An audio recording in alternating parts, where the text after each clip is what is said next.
जय हिंद दोस्तों। यशराम education YouTube channel में आपका स्वागत है। दोस्तों, आज मैं UGC net previous year history paper 2011 का पार्ट 2 करवाने जा रहा हूं। पार्ट 1 मैंने करवा दिया है, आप चैनल सेक्शन में जाके देख सकते हो। आइए बिना समय गंवाए previous year question part 2 start करते हैं। संकल्पनाएं, विचार तथा अवधियाँ।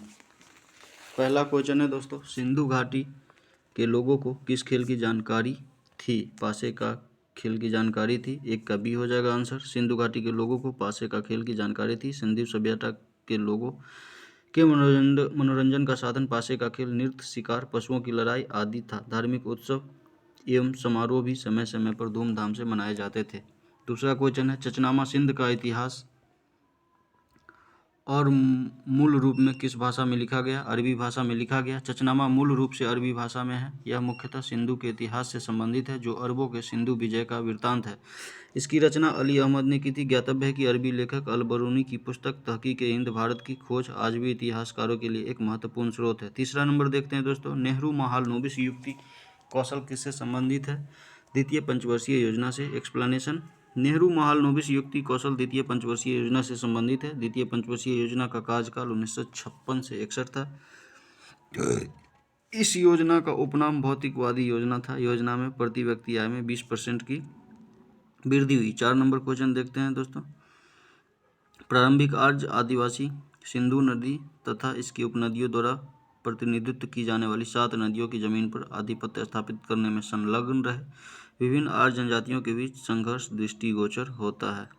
इसका आंसर डी हो जाएगा दोस्तों, दोनों सही है और आर ए का एक्सप्लेनेशन भी है।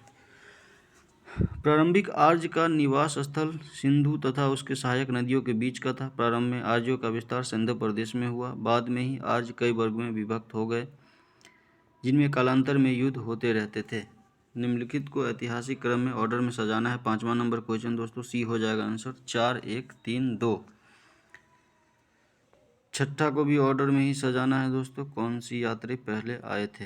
ह्वेनसांग 629 ईस्वी में भारत की यात्रा पर आया था। उसे तीर्थ यात्रियों का राजकुमार कहा जाता है। जबकि इब्न बतूता 1333 ईस्वी में मोहम्मद बिन तुगलक के दरबार में आया था। बर्नियर 1656 ईस्वी में मुगल दरबार में आया था, जो दारा एवं औरंगजेब के उत्तराधिकारी संघर्ष का साक्षी बना। और विलियम होजेस 17वीं शताब्दी के उत्तरार्ध में बंगाल में आया था। 7वां मैचिंग करना है दोस्तों, आइए देखते हैं।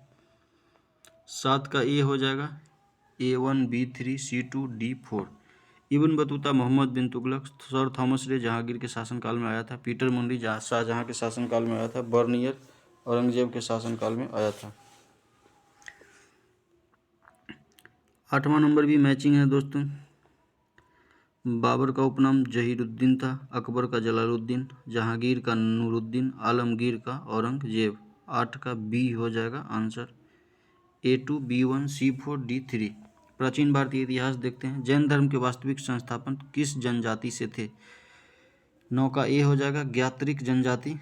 जैन धर्म के वास्तविक संस्थापक ज्ञात्रिक जनजाति से थे। महावीर स्वामी का जन्म 540 ईस्वी में कुंडग्राम वैशाली में हुआ था। विदित है कि इनकी माता त्रिशला विदेहलता लिच्छवी राजा चेटक की बहन थी। महावीर स्वामी जैन धर्म के 24वें एवं अंतिम तीर्थकर थे। 10 नंबर देखते हैं दोस्तों, निम्नलिखित में से अशोककालीन शिलालेखों में ब्राह्मी लिपि का प्रयोग नहीं किया गया था। शाहबाजगढ़ी में ब्राह्मी लिपि का प्रयोग नहीं किया गया था। 10 का बी, अशोक के शिलालेखों में ब्राह्मी, खरोष्टी, ग्रीक एवं अरमाइक लिपि का प्रयोग किया गया है। ग्रीक और अरमाइक लिपि का अभिलेख अफगानिस्तान से, खरोष्टी लिपि का अभिलेख शाहबाजगढ़ी एवं मानसेहरा से, जबकि ब्राह्मी लिपि का प्रयोग भारत में स्थापित अभिलेखों में हुआ है। 11 नंबर देखते हैं दोस्तों, भारत रोम व्यापार संबंध में 3री और 4वीं शताब्दी ईसा पूर्व में कमी आई। सही है। ब्राह्मणत्व के बढ़ते हुए प्रभुत्व ने समुद्र यात्रा को प्रतिबंधित बना दिया। ये भी सही है और उसका एक्सप्लेनेशन भी है, सी हो जाएगा इसका। 4वीं शताब्दी ईस्वी पूर्व में भारत रोम के मध्य व्यापार में कमी आई, चूँकि इस समय तक भारत के कई राज्यों पर विदेशियों का कब्जा हो चुका था और ब्राह्मणवादी व्यवस्था जटिल हो गई थी, जिससे समुद्री यात्रा करना पाप समझा जाता था। 12 नंबर इसका देखते हैं दोस्तों, भारत की उत्तरी परिसीमा पर हिमालय स्थित है तथा इसके दक्षिणी, पूर्वी एवं पश्चिमी परिसीमा मुक्त सागर से घिरी है। ए सही है जबकि आर गलत है। इसका आंसर ए हो जाएगा। भारत की प्राकृतिक सीमा उत्तर में हिमालय से और बाकी तीनों ओर समुद्र से घिरी हुई है, जिससे भारत आदिकाल से दुनिया के शेष भागों के संपर्क में है। प्राचीन काल से ही भारत का व्यापार मध्य एशिया एवं अफ्रीकी महाद्वीप से होता रहा है। 13 नंबर देखते हैं दोस्तों, इसको ऑर्डर में सजाना है। 13 का बी हो जाएगा 2 1 3 4। रोम से भारत का संपर्क बेहद प्राचीन काल से ही रहा है। संभवतः दक्षिण भारत में महापाषाण काल से ही, मौर्योत्तर काल में ही प्रथमतः ग्रीक यूनानी भारत आए। इसके बाद शकों का भारत में आगमन हुआ, जो पश्चिमी भारत में बसे। 14 नंबर देखते हैं दोस्तों, इसको भी ऑर्डर में लगाना है। वैदिक काल के 14 का बी हो जाएगा आंसर 3 1 2 4। वैदिक काल के प्रमुख देवताओं में इंद्र, अग्नि, वरुण, सोम, मरुत, पुरजन आदि थे। विशेष तथ्य: ऋग्वेद के सबसे महत्वपूर्ण देवता इंद्र थे, जिन्हें पुरंदर भी कहा गया है। इंद्र की स्तुति पर 250 सूक्त मिलते हैं। ऋग्वेद के दूसरे महत्वपूर्ण देवता अग्नि हैं। अग्नि की स्तुति पर 200 सूक्त मिलते हैं। तीसरे प्रमुख देवता वरुण थे, जो जल निधि का प्रतिनिधित्व करते थे। मरुत आंधी तूफान के देवता थे। 15 में भी मैचिंग है दोस्तों। 15 का डी हो जाएगा A2 B3 C1 D4। स्रोत सूत्र महाबलिदानों को संपन्न करने के नियम। गुहा सूत्र दैनिक जीवन से संबंधित समारोहों के लिए निर्देश। धर्म सूत्र धार्मिक तथा लौकिक विधि एवं प्रशासन। शुल्ब सूत्र बलवेदियों तथा अग्निवेदियों के माप तथा निर्माण संबंधी नियम। मध्यकालीन भारतीय इतिहास। 16 नंबर क्वेश्चन, मोहम्मद बिन तुगलक तथा सम्राट अकबर निम्नलिखित में से किस नदी का पानी पीते थे? गंगा नदी का पानी पीते थे। मोहम्मद बिन तुगलक तथा सम्राट अकबर गंगा नदी का पानी पीते थे। इसामी के अनुसार मोहम्मद बिन तुगलक प्रथम मुस्लिम शासक था, जिसने हिंदू त्योहारों, होली एवं अन्य त्योहारों में भाग लिया तथा गंगा जल का पान करता था। जबकि अबुल फजल ने अपनी पुस्तक आईन अकबरी में इस बात का जिक्र किया है कि मुगल शासक अकबर पीने के लिए गंगा जल का प्रयोग करते थे। 17 नंबर देखते हैं दोस्तों, अमीर खुसरो ने निम्नलिखित में से किस वाद्य यंत्र का आविष्कार किया था? तो ये तो तबला और सितार दोनों का किया था। बी एंड डी आंसर हो जाएगा। अमीर खुसरो ने तबला एवं सितार दोनों वाद्य यंत्र का आविष्कार किया था। अमीर खुसरो का पूरा नाम अबुल हसन यामीन उद्दीन खुसरो था। अमीर खुसरो प्रसिद्ध सूफी संत निजामुद्दीन का शिष्य था। 18 नंबर देखते हैं दोस्तों, ताजमहल के निर्माण में प्रयुक्त संगमरमर पत्थर कहाँ से लाए गए थे? मकराना से लाए गए थे। ताजमहल के निर्माण में प्रयुक्त संगमरमर पत्थर मकराना से लाए गए थे। ताजमहल का निर्माण शाहजहां ने अपनी बेगम मुमताज महल की याद में करवाया था। ध्यातव्य है कि ताजमहल का निर्माण करने वाला मुख्य स्थापत्य वास्तुकार उस्ताद अहमद लाहौरी था। 19 नंबर ऑर्डर में सजाना है दोस्तों, देखते हैं। 19 का ए हो जाएगा 1 2 4 3।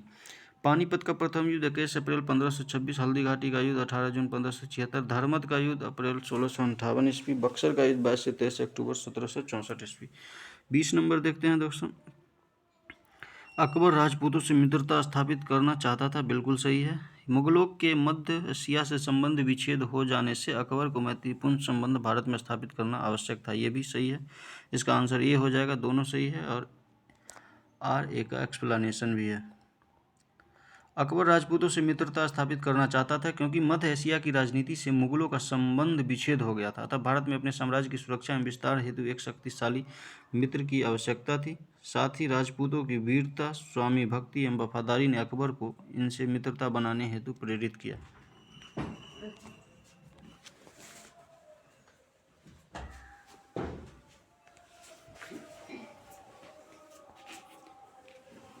इक्कीस नंबर क्वेश्चन देखते हैं दोस्तों, अकबर के काल में काली मिर्च भारत से निर्यात होने वाली प्रमुख वस्तुओं में थी। दक्षिण भारत के उत्पादक क्षेत्र तथा निर्यात बंदरगाह अकबर साम्राज्य के भाग नहीं थे। इसका आंसर बी हो जाएगा।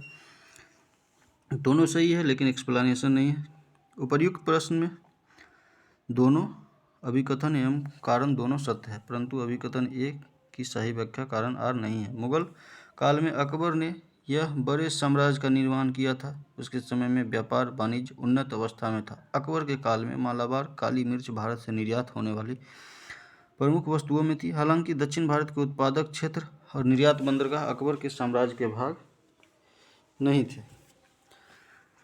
निम्नांकित भक्ति संतों को सही ऑर्डर में सजाइए। 22 का सी हो जाएगा 2 4 1 3। रामानुज का जो समय था 1017 से 1137 ईस्वी था, 11वीं 12वीं शताब्दी। 1016 से 1137 ईस्वी का। नामदेव महाराष्ट्र के संत थे जिनका समय जन्म 1270 ईस्वी 13वीं शताब्दी का है। चैतन्य का जन्म 1486 ईस्वी बंगाल के नादिया जिले में हुआ था, जबकि तुकाराम 1598 से 1650 ईस्वी शिवाजी के समकालीन थे। आधुनिक भारत देखते हैं। भारतीय मुद्रा परिषद की स्थापना इलाहाबाद में किस वर्ष में हुई थी? 23 का बी हो जाएगा 1910 ईस्वी। भारतीय मुद्रा परिषद की स्थापना 28 दिसंबर 1910 ईस्वी को इलाहाबाद में हुई। विदित है कि इलाहाबाद में गंगा, यमुना और अदृश्य सरस्वती का संगम स्थल है। 1910 ईस्वी में ही इलाहाबाद में विलियम बेडरवर्थ की अध्यक्षता में कांग्रेस का 26वां अधिवेशन हुआ था। 24 देखते हैं दोस्तों। निम्नलिखित भारतीय शासकों में से किसने सर्वप्रथम पुर्तगालियों का विरोध किया था? अकबर ने किया था। भारतीय शासकों में सर्वप्रथम पुर्तगालियों का विरोध मुगल बादशाह अकबर ने किया था। अकबर के शासनकाल में पुर्तगाली, डच, अंग्रेज भारत में आ चुके थे, परंतु 16वीं सदी में भारतीय समुद्र तट पर पुर्तगाली ही प्रभावपूर्ण थे। पुर्तगालियों ने अकबर के दरबार में समय समय पर ईसाई पादरी भेजे और ईसाई धर्म एवं चर्च स्थापित करने की महत्ता पर जोर दिया, परंतु अकबर द्वारा अच्छे संबंधों के अतिरिक्त उन्हें अन्य कोई लाभ न प्राप्त हुआ। विदित हो कि पुर्तगाली यात्री वास्को डी गामा 1498 ईस्वी में कालीकट पहुंचा था, जहां पर तत्कालीन शासक जमोरिन उपाधि या वंश था उसका स्वागत किया एवं व्यापार करने की अनुमति प्रदान की। निम्नलिखित में से कौन दस्तक जारी करता था? 25 नंबर क्वेश्चन का सी आंसर हो जाएगा दोस्तों, फोर्ट विलियम का गवर्नर।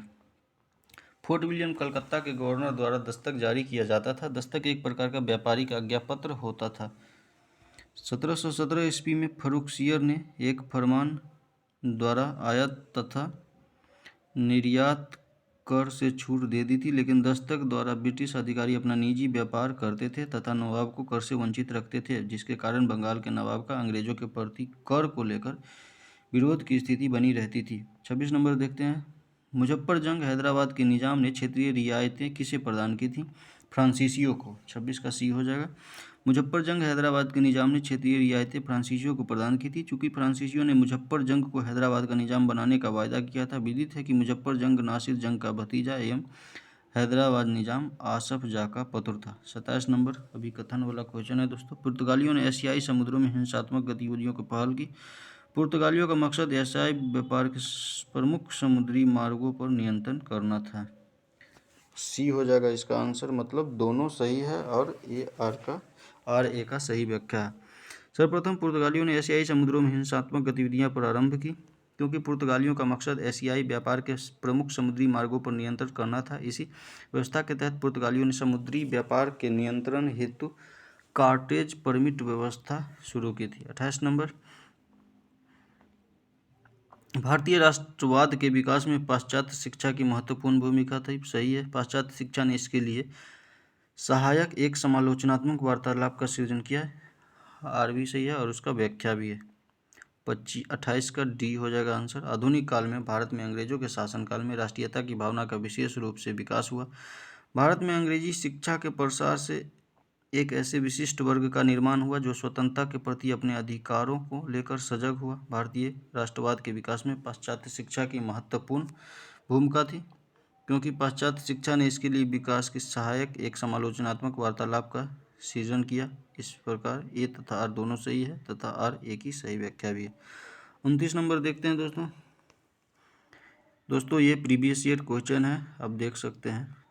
जब तक आप डिस्क्रिप्टिव नहीं पढ़ेंगे बुक, आप क्वेश्चन सॉल्व नहीं कर पाएंगे, इसलिए डिस्क्रिप्टिव पढ़िए और प्रीवियस ईयर तो करना ही करना है, कंपलसरी है। सन 1947 के विभाजन के फलस्वरूप आबादी का बड़े पैमाने पर विस्थापन हुआ। सन 1937 का विभाजन अविचारित तथा अविवेकहीन था। 29 का बी हो जाएगा, दोनों सही है और आर ए की व्याख्या भी है। 1947 में भारत का विभाजन एक अविवेकपूर्ण एवं अनुचित कदम था, क्योंकि इसमें सांप्रदायिकता की समस्या का समाधान होना मुश्किल था, परंतु तत्कालीन घटनाक्रम में यह अविवेक की कदम अपरिहार्य हो गया था, क्योंकि जिन्ना एवं लीग इसके लिए कटिबद्ध हो चुके थे। इस विभाजन के कारण हिंदुस्तान एवं पाकिस्तान से बड़े पैमाने पर क्रमशः मुसलमानों एवं हिंदुओं का पलायन हुआ। 30 नंबर शिवाजी से संबंधित है, ऑर्डर में सजाना है। सूरत की पहली लूटमार जब हुई थी? जनवरी 1664 में। पुरंदर की संधि 22 जून 1665 में। आगरा आगमन मई 1666 में। राज्याभिषेक जून 1674 ईस्वी में। ब्रिटिश ईस्ट इंडिया कंपनी की स्थापना कब हुई थी? 17वीं शताब्दी के आरंभिक काल में हुई थी। 31 का डी हो जाएगा answer. British east India company की स्थापना 17वीं शताब्दी के आरंभिक काल में हुई थी। Merchant of trading into the east Indies के नाम से ईस्ट इंडिया कंपनी की स्थापना हुई थी। ध्यातव्य है कि कंपनी के मालिकों में तत्कालीन महारानी एलिजाबेथ टेलर भी शामिल थी। 32 नंबर, वायसराय को ऑर्डर में सजाना है दोस्तों। कौन पहले आया था इस क्रम में लगाना है। लॉर्ड मेयो 1869 से 72 ईस्वी। लॉर्ड नॉर्थब्रुक 1872 से 76 ईस्वी। लॉर्ड लीटन 1876 से 80 ईस्वी। लॉर्ड रिपन 1880 से 84 ईस्वी। लॉर्ड डफरिन 1884 से 88 ईस्वी। 33 नंबर देखते हैं दोस्तों। युद्ध को कालानुक्रम में सजाना है। प्रथम आंग्ल मराठा युद्ध 1775 से 82 ईस्वी। प्रथम बर्मा युद्ध 1824 से 26 ईस्वी। प्रथम आंग्ल अफगानी युद्ध 1839 से 42 ईस्वी। प्रथम आंग्ल सिख युद्ध 1845 से 86 ईस्वी। 33 का डी हो जाएगा। 3, 1, 2, 4। 34 निम्नलिखित संगठनों को उनकी स्थापना के अनुसार ऑर्डर में ही सजाना है दोस्तों। 34 का ए हो जाएगा आंसर। 1, 2, 4, 3। आइए देखते हैं एक्सप्लेनेशन। ब्रिटिश इंडियन एसोसिएशन की स्थापना कलकत्ता में 1851 ईस्वी में राधाकांत देव ने की थी। इंडियन एसोसिएशन की स्थापना कलकत्ता में 1876 में SN बनर्जी ने किया था। पुनः सार्वजनिक सभा की स्थापना 1867 में MG रानाडे ने किया था। मद्रास महाजन सभा की स्थापना 1884 में वीर राघवाचारी ने किया था। 35 नंबर देखते हैं दोस्तों। इसको भी ऑर्डर में ही सजाना है। किस संस्थान की स्थापना पहले हुई है इस अनुसार। Society for the acquisition of general knowledge 1838 ईस्वी में। अलीगढ़ साइंटिफिक सोसाइटी 1864 में। बिहार साइंटिफिक सोसाइटी 1872 में। Indian association for the cultivation of science 1876 ईस्वी में। 36 नंबर, मैचिंग करना है दोस्तों। आइए देखते हैं। बी हो जाएगा A3, B4, C1, D2। प्रति सरकार महाराष्ट्र में। चासी मुलियाराज उड़ीसा में। उलगुलान बिहार में। ताम्रलिप्ति जातीय सरकार बंगाल में। 37 नंबर, इसमें भी मैचिंग ही करना है दोस्तों। 37 का डी हो जाएगा answer. A4, B3, C1, D2। CR Das Swaraj party 1923। SN Banerjee Indian association 1876। AK Fazlul Haq Krishak प्रजा पार्टी 1929। GK गोखले पुनः सार्वजनिक सभा 1867। संसार के इतिहास देखते हैं। संकल्पनाएं, विचार तथा अवधियां। नवपाषाण युग के लोगों का निवास स्थान क्वार्टजाइट सेल था। नवपाषाण 38 का ए हो जाएगा आंसर। नवपाषाण युग के लोगों का निवास स्थल क्वार्टजाइट सेल था। उल्लेखनीय है कि इस काल के लोग पॉलिशदार पत्थर के बने औजारों एवं हथियारों का प्रयोग व्यापक पैमाने पर करने लगे थे। इस युग के मानवों के सामाजिक जीवन में परिवर्तन देखने को मिलता है। निवास स्थल पशुपालन एवं कृषि में उत्तरोत्तर वृद्धि होती गई। नवपाषाण युग के सबसे प्रसिद्ध पुरास्थलों में एक चालात युग तुर्की में है। यहाँ दूर दूर से कई चीज़ें लाई जाती थी, जैसे सीरिया से चकमक पत्थर, लाल सागर से कोरिया, भूमध्य सागर की सीपिया आदि। चकमक पत्थर कठोर तलछटी चट्टान होती थी। यह माइक्रो क्रिस्टलाइन क्वार्टजाइट का रूप होता था। 39 नंबर देखते हैं दोस्तों। अनऔद्योगिकरण स्थान तथा समयावधि दोनों में ही एक समान नहीं था। हस्तशिल्प उत्पाद एक विशेष पैटर्न से समरूपता नहीं रखते थे। 39 का बी हो जाएगा, दोनों सही है। ब्रिटिश काल में अनऔद्योगिकरण एक प्रमुख घटना रही, परंतु भारतीय हस्तशिल्प के विशेष पैटर्न के कारण अनऔद्योगिकरण प्रत्येक क्षेत्र में एक समान नहीं था। कहीं पर इसका प्रभाव ज़्यादा था तो कहीं पर कम। पुनः कुछ उद्योगों में समय के साथ अस्थायी नुकसान हुआ तो कुछ समय के साथ संघर्ष किया। परिणामस्वरूप परिस्थितियों में परिवर्तन होता रहा। अतः अभिकथन ए और आर दोनों सत्य है, लेकिन आर एक ही सही व्याख्या नहीं करता है। 40 नंबर देखते हैं। मैचिंग करना है दोस्तों।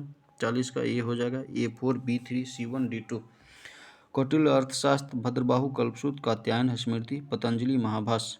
41 भी मैचिंग करना है दोस्तों। बी हो जाएगा। A4, B3, C2, D1। आइए देखते हैं। गीत गोविंद, जयदेव, प्रशिष्ट, परवन, हेमचंद्र, कथा सरित सागर, सोमदेव, विक्रमांक, देव चरित्र, बिल्हन।